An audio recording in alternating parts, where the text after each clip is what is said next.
More on this, let's bring in David Dunn. He's a professor of international politics at the University of Birmingham. He joins me live from the United Kingdom. Great to have you, Professor, here on TRT World. What's going on with the United States? I mean, certainly this doesn't take us by surprise because these raids, this was something that was made very clear by Donald Trump during his election campaign rallies.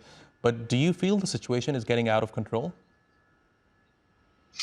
In terms of the riots, what Trump has done with by federalizing the National Guard, by actually taking command of the California National Guard and putting it on the streets, despite the wishes of the governor not to do so, what's happened here is that action has been seen as inflammatory. It has stoked the violence. It has enraged the population of California. It has resulted in more acts of aggression. It has resulted in a confusion as to who has authority between the police force, the Los Angeles Police Department, and the federalized troops. So the impact of that action is to making it worse. But of course, that was always the intention, as far as the critics of Trump are concerned. What they see is somebody who actually is relishing the opportunity to actually have this action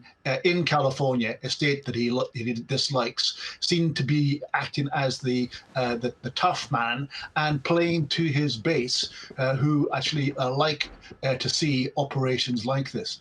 So this is Trump, the populist, Trump, the media headline grabber, and Trump, the guy who's actually stoking a clash of whose authority is at stake here, the federal authorities in Washington or the state authorities in California.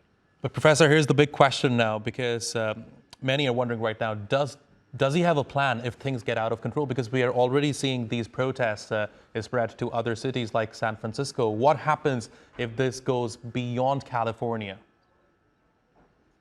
Well, what Trump wants to do here, I think, is to show that he's in charge of the situation, to show that he is responding toughly to protests against what he regards as the forces of law and order.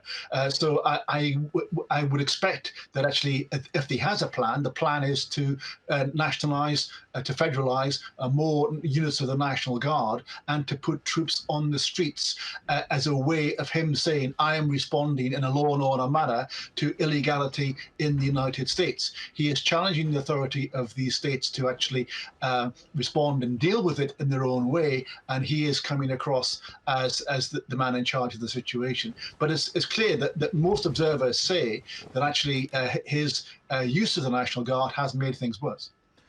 Indeed. So on the one hand, you have these riots and this political drama unfolding in the United States. On the other, there's this travel ban that has been issued by the Trump administration. What do you make of this travel ban, and how is it different from the one that was issued during Donald Trump's first term?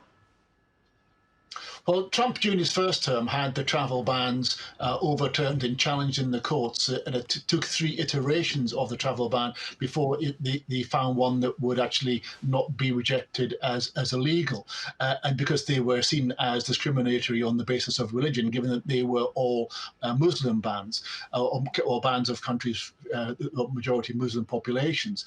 This time round, there has been an addition of mostly Muslim countries, but also African countries that aren't majority Muslim.